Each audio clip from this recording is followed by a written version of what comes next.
Hey everyone, it is Allison. It's time. It is time. It is time, ladies. It is time for day 4 of Unfiltered December. I'm gonna give you guys a couple of seconds to get in the room, and we're gonna go from there.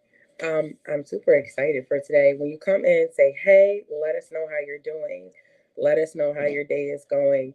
Don't be a stranger, and don't be big weird, please and thank you. Like, come in and say hi. All right. So while I'm waiting for the Saints to get in, I'm excited to welcome you to day 4 of Unfiltered December, the month where we unfilter our lenses on our cameras, we unfilter our pictures, but we also unfilter our lives so that we can do the worthy work that is due us because we are worthy people of this worthy work, right? So I'm excited to be here with you guys tonight and excited to talk about the affirmation for today. So let me tell you, I don't got much to talk about tonight. I'm not going to hold you. I asked the Lord what he wanted to talk about tonight. And he literally said, tell the folks your stuff. And I said, all right, I'm going to come on here. I'm going to be super obedient and super just in a space. We are going to have a whole conversation. So please, ladies and gentlemen, because I'm excited for the gentlemen to be here today. Like, hey, Jasmine, I'm super excited for the gentlemen to be here tonight. So please chime in. Let's have this conversation. Let's create this environment where anything and everything is possible and where we are able to debunk the lies that we are all told, right?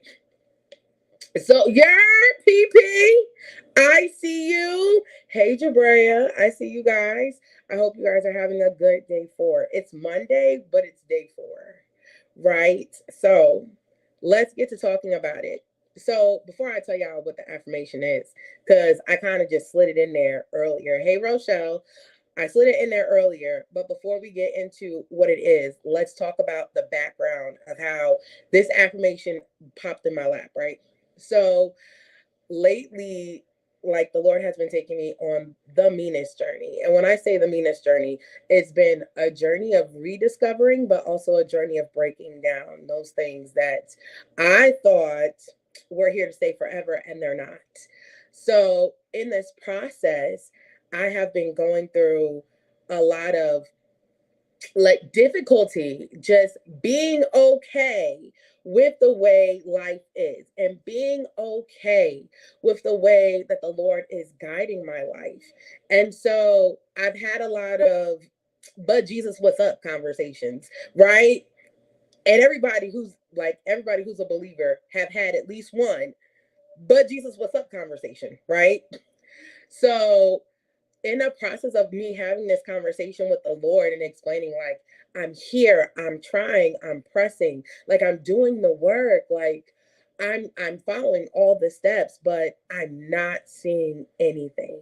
Like I'm not seeing half of the stuff that you've shown me. So for real, Jesus, like what's up? Like let's talk about it. And so over this weekend, he began to walk me through a bunch of different things. And one of the things that he walked me through while I was at a retreat was the story of Hannah.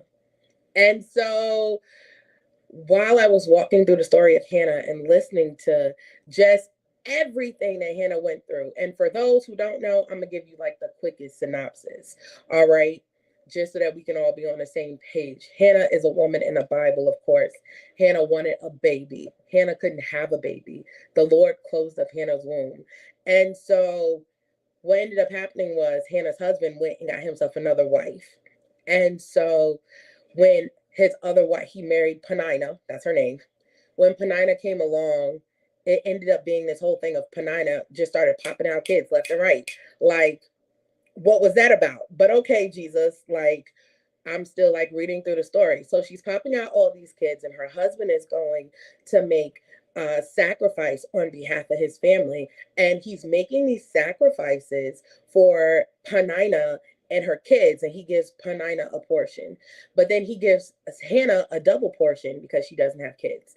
And so the whole time Penina is popping out all these babies, being second wife, feeling like she's most loved. And the perception is that she is most loved because she's popping out all of these kids, of course. She starts to torment Hannah. And like a couple of verses down in the story, it starts to talk about how in her bitterness and in her anger, like she wept and pled to the Lord and she reached out to him, which would have been like her breaking point, right? And it's when she got to this point where she had so much bitterness in her heart, where she just couldn't take anymore, that she began to reach out to the Lord. And so eventually she has her baby. And then after that, we don't hear about Penina and her tormenting. But it was the fact that it took Hannah getting to a point where she felt backed up against the wall in order for her to then use the authority, we're going to say for now, use the authority that was over her life to actually talk to the Lord and have this Jesus, what's up conversation, right? And so it brings us to the affirmation for today, right? The affirmation for today is, if it's not already well, it shall be. And I know that anytime we listen to Queen and she talks about affirmations, she talks about doing affirmations, standing up with a power stance, right? And us being able to control that situation with the power stance and saying it. And I really feel like this is one of those affirmations, baby, that you got to stand up. You got to put your hands in the Superman pose, okay? And you got to say it with every bit of your chest. If it is not already well, it shall be, right? So, so that is where we started off with this affirmation. And so I think for many of us, we are getting caught up in a season and in a strategy that the enemy has for us in this moment. And what it ends up looking like on the outside is that you have all of this promise. Like the Lord done told you you're going to be a millionaire. The Lord has told you you're going to find out what you're supposed to do in this world. The Lord is telling you he's going to reveal all these things about you. And like, we're here in this season and it's the last month of the year, and we're looking back on all of the things that the Lord said was going to happen, and we're looking back on this year and we're like, where is it? Right? We're looking at the fact that some of our friends have made progress in certain areas that we heard the Lord. Like, we know we heard the Lord say we were going to make progress in these areas. Or we're looking at some of our family members who we know for a fact, like, if we're being real honest, because we're going to be truly unfiltered, right?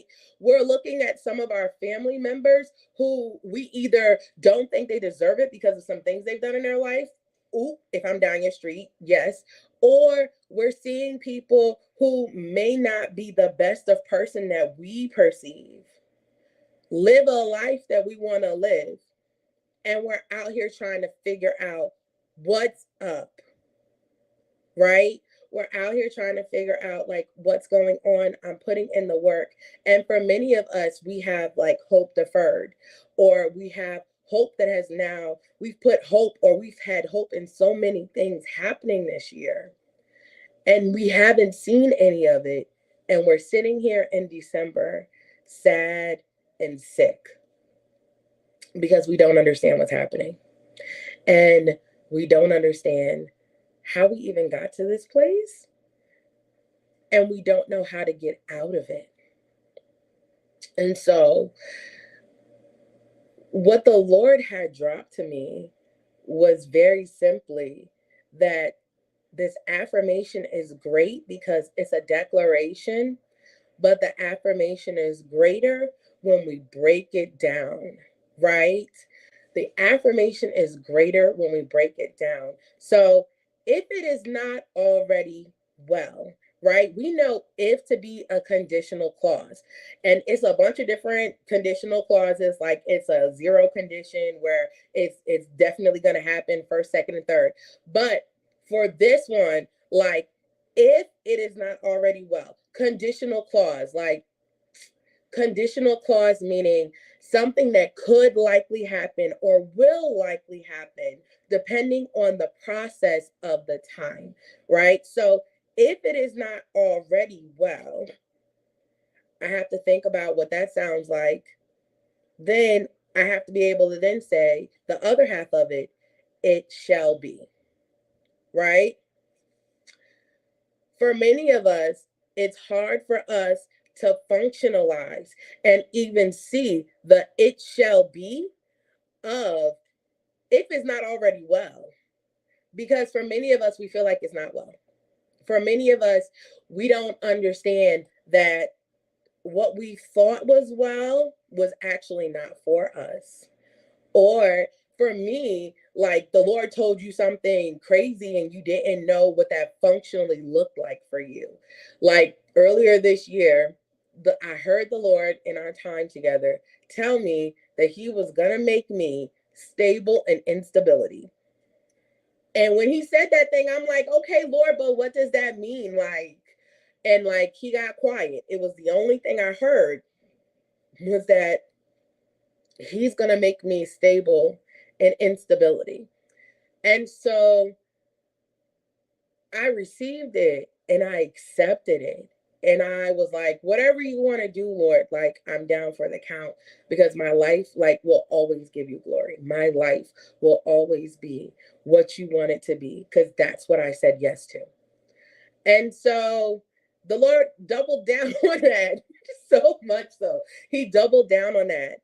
And so what that ended up looking like for me was 6 to 8 months of the Lord trying me, 6 to 8 months of the Lord pressing me, 6 to 8 months of the Lord having me question those areas of my life that I thought were foundational and they weren't.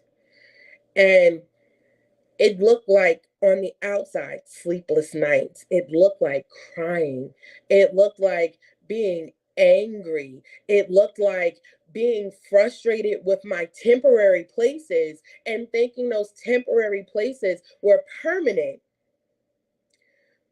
But at the same time, I had a level of peace and I didn't understand it. And like when we say the churchy things, right? We all say the churchy things of God giving us peace that surpasses all understanding. But until it hits you, right? Until it's slapping you in the face, you really don't understand just how serious it is when we're talking about having a peace that surpasses all understanding, when your life looks completely different and has taken a complete left turn to what you thought it was going to be. And the Lord is like, nah, chill, I got you still.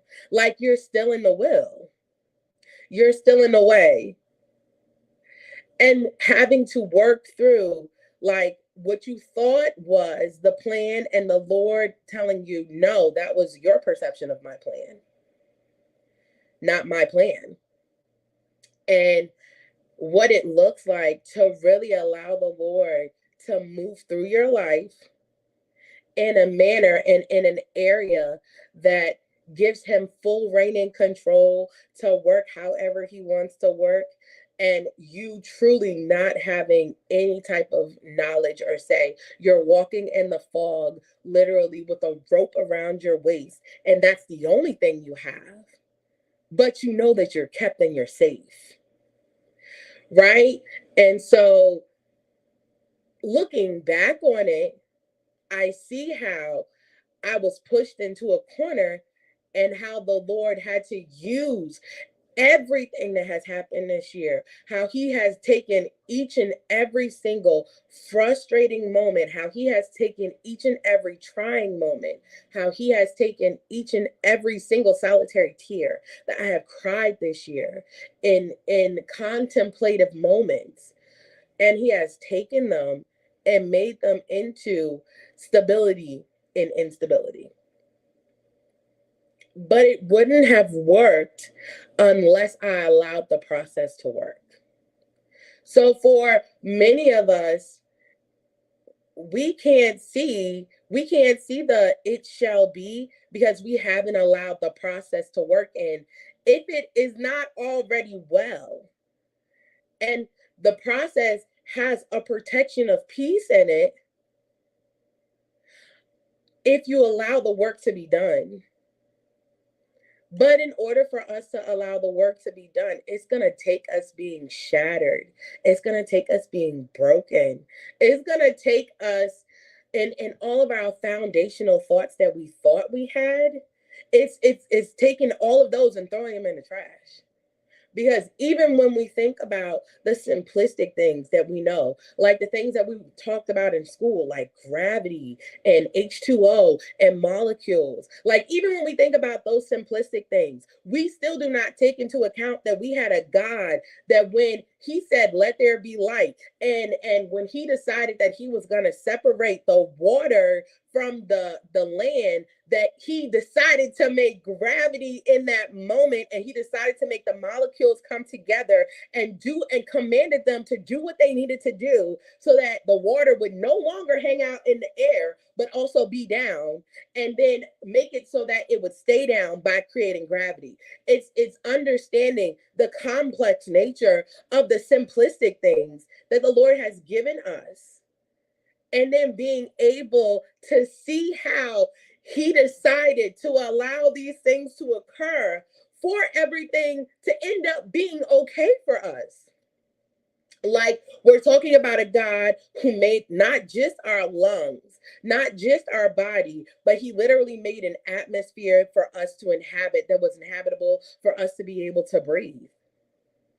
And for many of us, we take these things for granted, but these are the minute things that are the big things that go into the if it's not already well.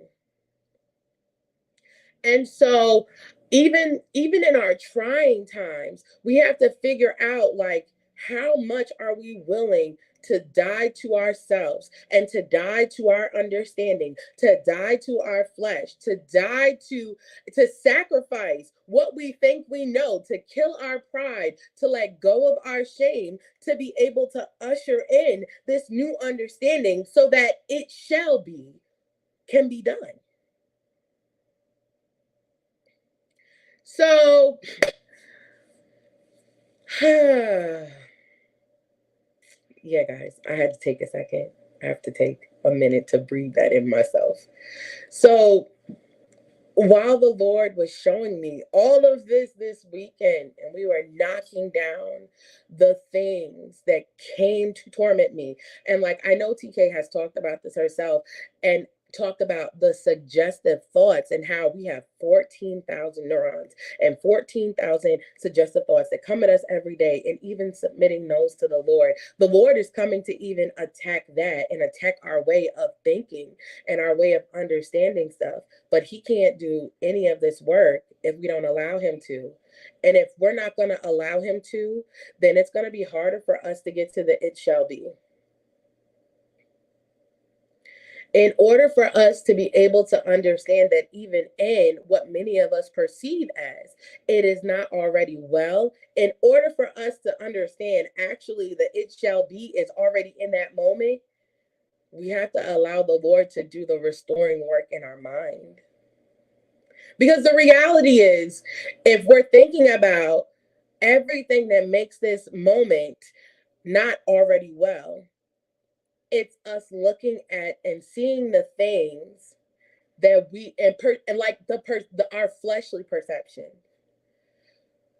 That is what's causing us to think this. We're literally seeing, we work every day. We don't have enough money to pay our bills. We don't have enough life to do the living that we want to do. We want to buy a new car. Our car is beat up. We can't even do that. We're trying to date. Some of us are trying to get out. Some of us are coming to the realization that we have to get out the house to date, right? But like, we're coming to all these realizations. We're trying to adult. We're trying to life. We're trying to figure out who we are, where we fit into this world, and how all of this stuff is coming against us, and how the rate of cost of living has went up, but our pay hasn't went up to reflect that, and how We have households that we are barely affording and we can't get assistance or we can't get help because we don't got this and we don't got that. We're seeing everything around us and how that is what's in our face, and we're missing the spiritual aspect of it completely. We're missing, yes, yes, yes, thank you. So like we're missing the perception and we're missing the part of it where the Holy Spirit comes in and illuminates that those things that the Lord wants from us, and how these things in our life that are happening right now is meant to give that to him, right? Who Jabrea said, who just trying to adult 1 star. It definitely can be 1 star. It definitely can. I agree. But it's because we're missing the illumination that the Lord has, that he wants that thing, that person, that situation that has caused for some of us the throne of our hearts to be abdicated, right? Or has caused us to lose sense of who we really are. Because the one thing that if you don't know, now you finna know. The one thing that the enemy does is still kill and destroy. But if he can't do that, he'll distract. And as long as he has you distracted, you're not on purpose and you're not where you need to be. And as long as he has you distracted, he really don't need to do much more than that because you're not doing what you need to do. So it's not just about us. It's not just about us realizing what the plan is. It's about us also seeing the strategy behind it, right? Understanding that even being distracted by the things in this world, being distracted by the situations around us, being distracted by the suggestive thoughts that come into our mind that tell us so and so is out to get us or whatever. Even all of that is a ploy to just knock us off. Because if he can knock us off, then we're not following God. And if we're not following God, that's the ultimate cause.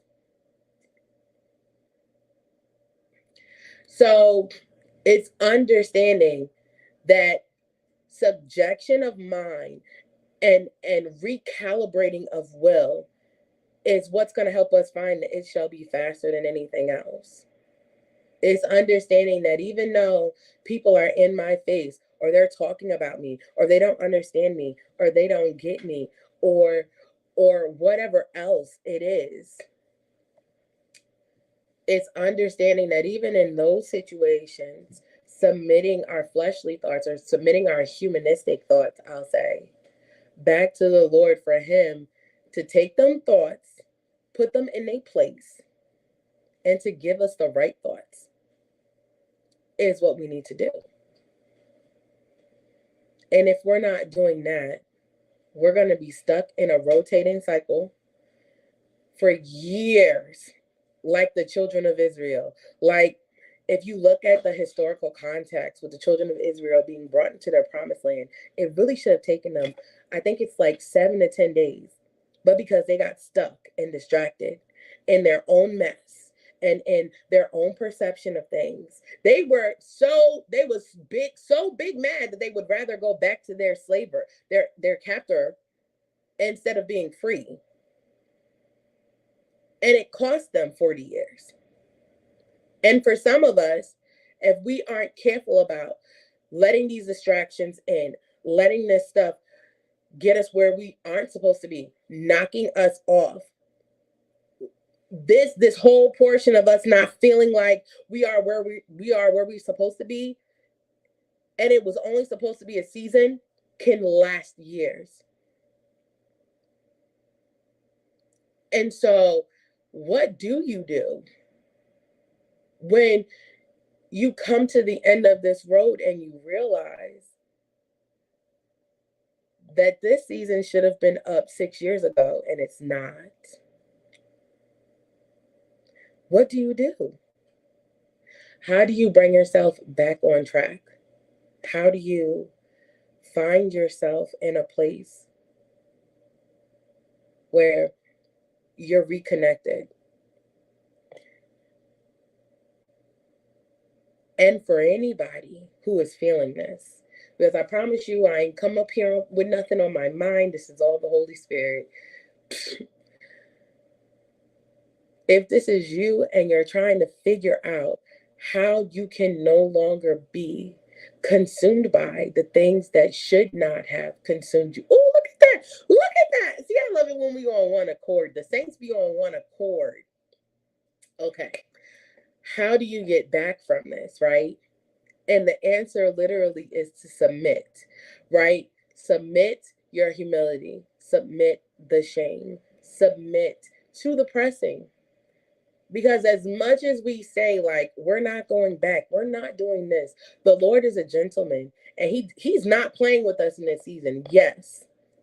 But we also still have free will, which means that you have every option to either do what he tells you to do and be obedient, or to not do what he tells you to do and be disobedient.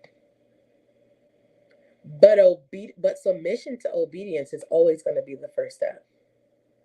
And I know for me, one of the things that I had to do was call out my thoughts, but also in a very practical manner, call out what is the thought. So one time I was supposed to have a conversation with somebody and I didn't, right? And I sat down and I said, Lord, like, I had to repent, like, Lord, I'm sorry for not having this conversation. But also, Lord, why was I so fearful? And I had to realize that my fear lied in being rejected. Like, me coming to them with what the Lord had on my heart and them rejecting me or them not understanding me. And out of that fear, I was disobedient.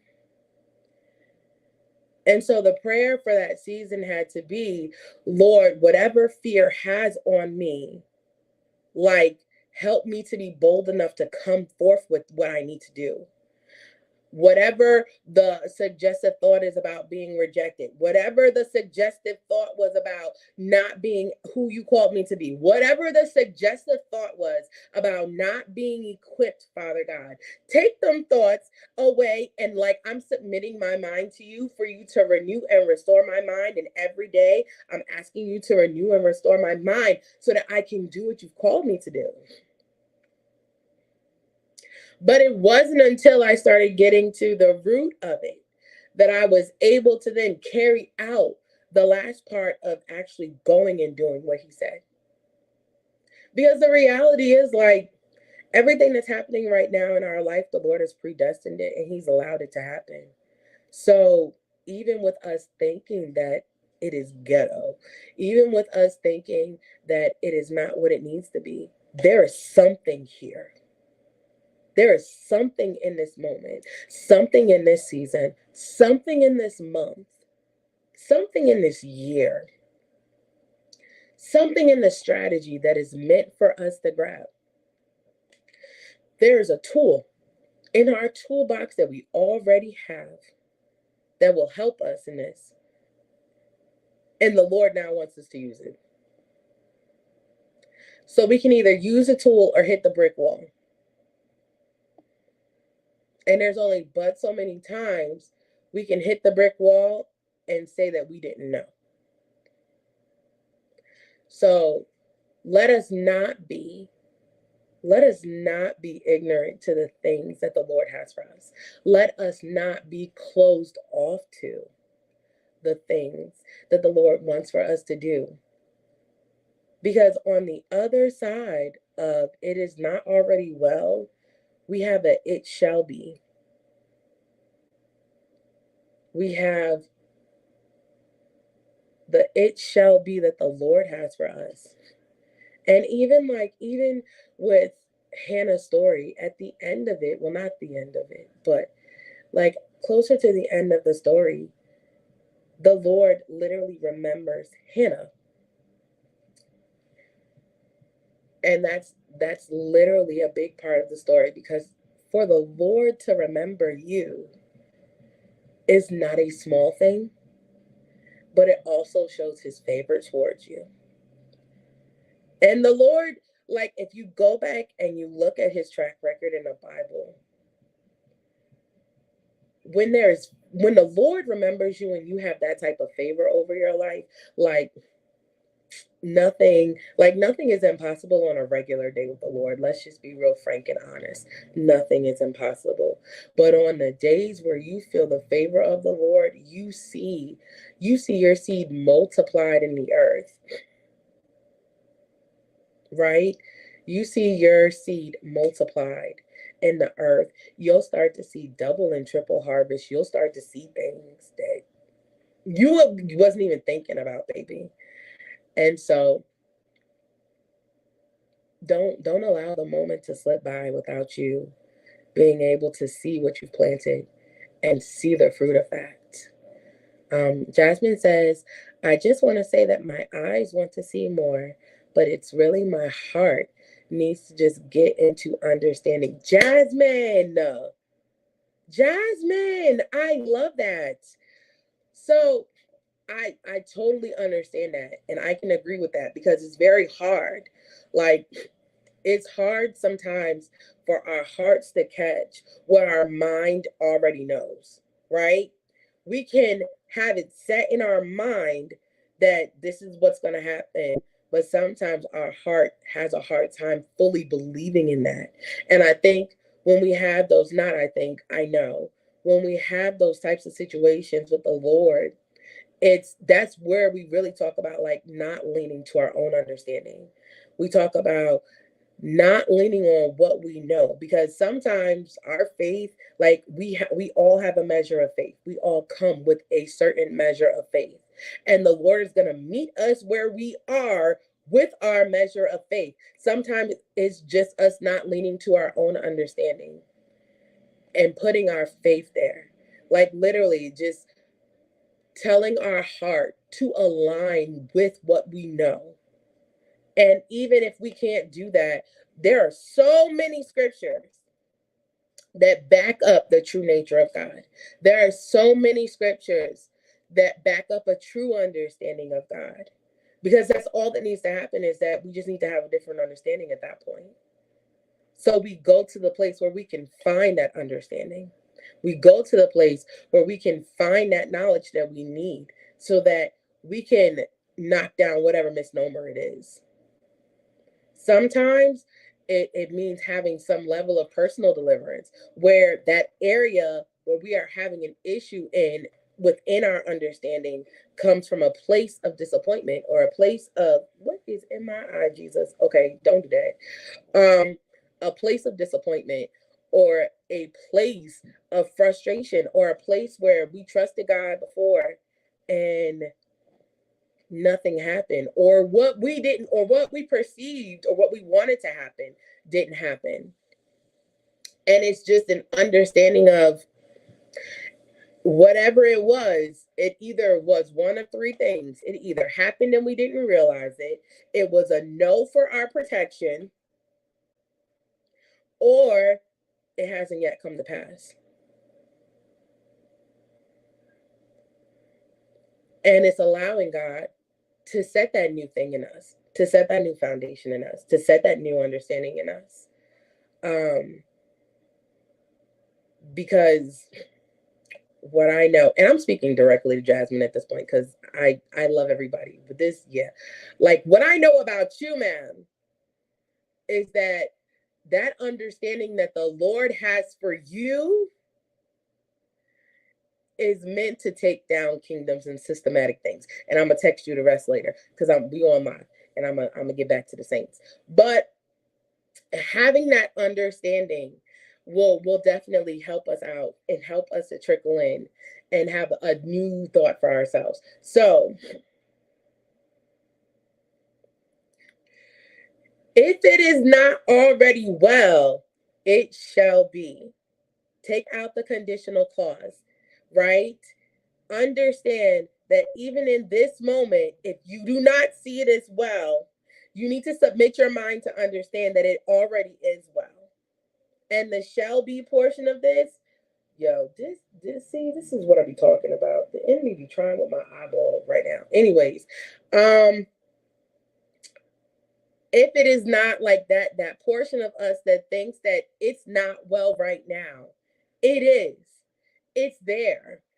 It's for us to reach up and grab it and use our autoritas or our authority to bring it into what we want to see. It's us understanding that we all sit from seats of authority and speaking from that. If you're in your seat, please be in your seat. Get in your seat if you're not in your seat. But if you're in your seat, it's speaking from that and telling that thing to come forth and speaking that thing forth and letting it shall be the first thing out your mouth in the mornings and the last thing out your mouth at night until you see that thing. And understanding that for many of us, the Lord is doing a new thing. And so it's not going to look like anything we've seen. And we need to not put restraints on how the Lord wants to do it. We cannot control what the Lord wants to do. We have to allow him to do it in his manner and in his way. Because I promise you, it's bigger and it's better than anything that we've ever thought about. Jabrea says, it's like my mind knows God's will work it out. But then I remember the so-called unanswered prayers, which causes doubt in the heart. But that's when I have to remember it shall be. The other thing I'm going to say, Jabrea, is absolutely that. But also you want to think about your unanswered prayers. Like many times we pray prayers and we want the Lord to answer them. But is it in his will for us? Is that the way our life is going? Is that where he has us at in this season? I know for a fact, y'all, real talk, I'm going to be real honest because it's unfiltered. It's unfiltered. I'm going to be real honest with you guys. I know that I have prayed to the Lord like a few times. Send me like a dark chocolate, 6'4", brown skin, basketball player-esque man who's like 2 years older than me tops, and like he loved the Lord, and like he could KK on a great day, and like on his worst day, he's out here prophesying to the nations. And you know, I used to think that was an unanswered prayer, real talk. But I also understand that for Allison, that may not be what is needed. Saints, like sometimes our prayers are not based off of what we need, but what our flesh wants, right? And like, if we're being completely honest, because you know, I like y'all, I'm really liking kicking it with y'all tonight.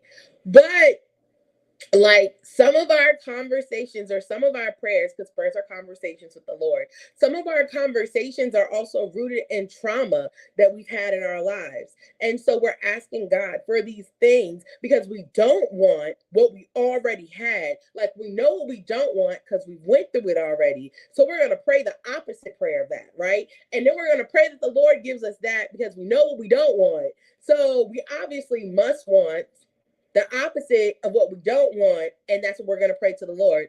And the Lord is still, in many cases, he like, nah, that's not it either. Sometimes the unanswered prayer is favor from the Lord for holding up what we wanted because we were not ready for it.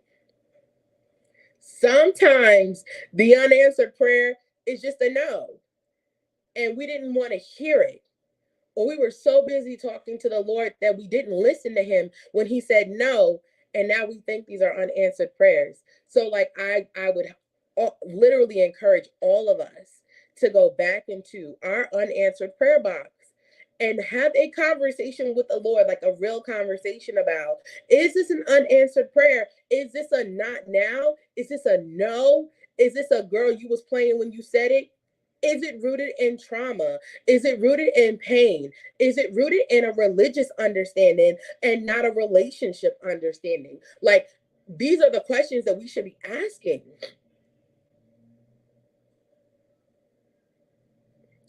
So it's like, yes, Jasmine, I love you. Yeah, I love y'all. Let me just tell y'all how bomb y'all are. Real talk, okay? The answer can sometimes look like the obstacle, invitation to go deeper from yesterday. Real talk. So the question is, have you went to God lately about your unanswered prayers? Have you had that conversation with him? Because I promise you, if you ask him and you give him time to speak, he will do just that.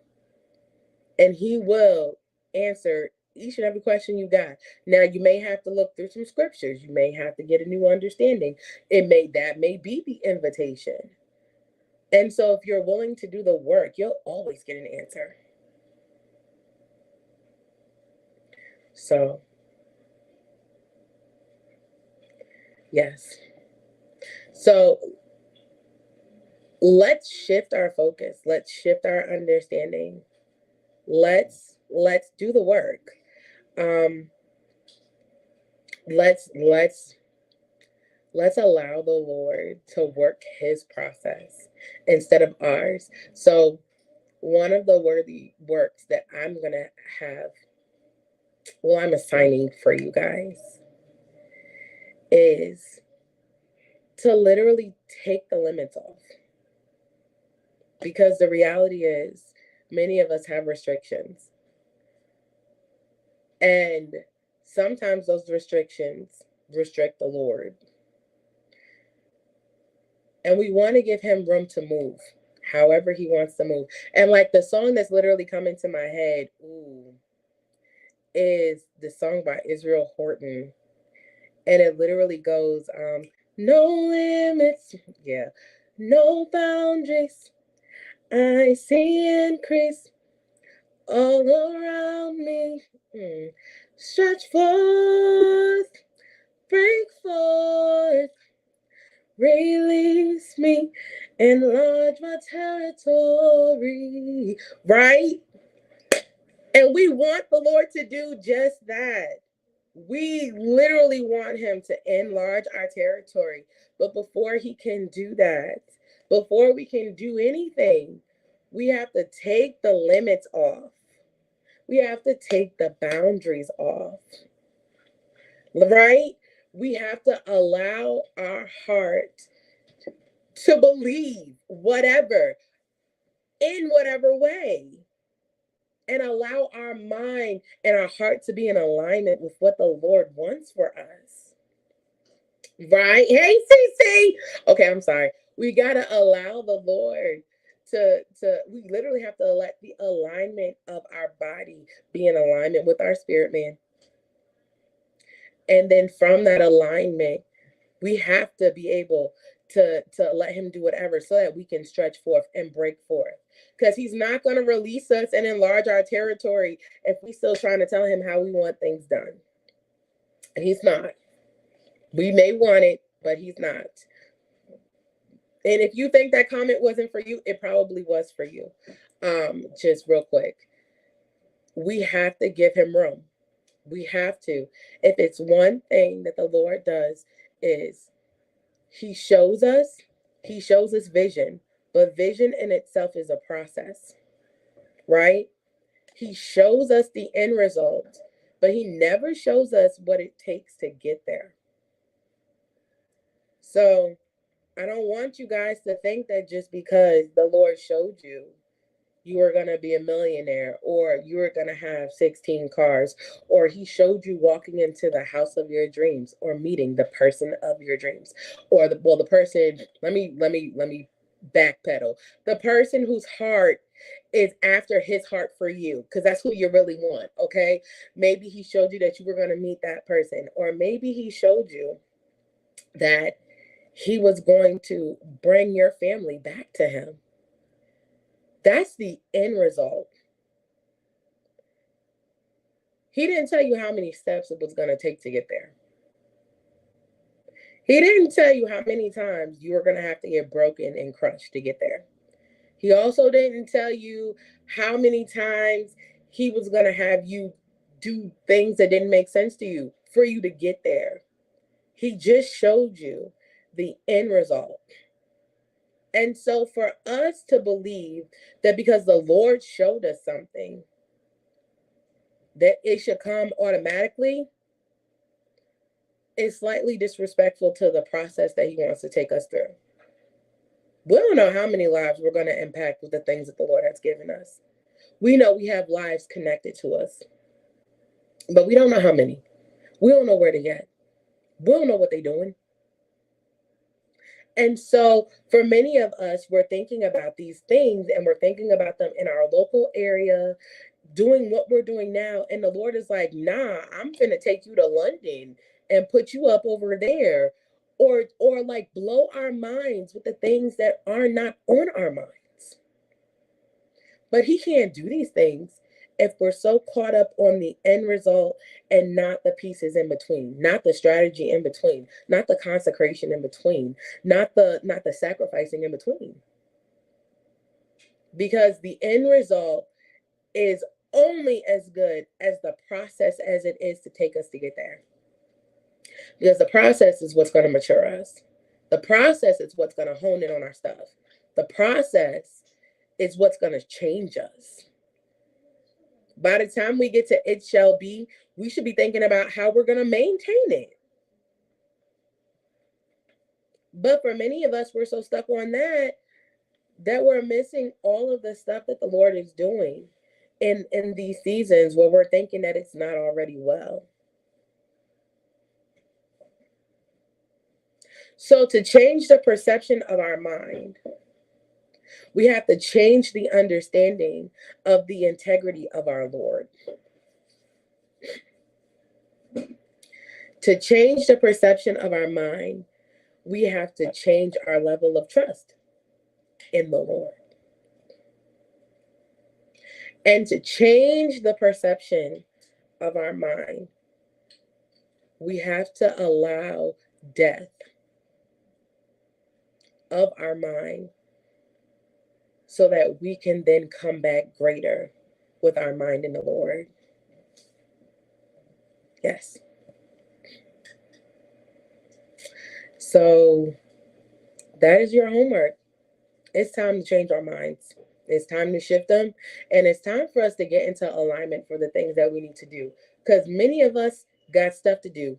Some of us are kingdom financiers. Some of us are prophets. Some of us are teachers. Like my teachers need to come forth. Some of us are warriors. And we're sitting because we don't want to go through the process. But if you were looking for some type of confirmation to do it, this is your confirmation. Work the process. Don't let the process work you. All right, guys. It was fun being here with you tonight, though. And I'm super excited for what day 5 has for us, because day 1, 2, and 3 has been thebomb.com. Okay? Thebomb.com. And I'm excited. So I will see you guys later. Have a good night.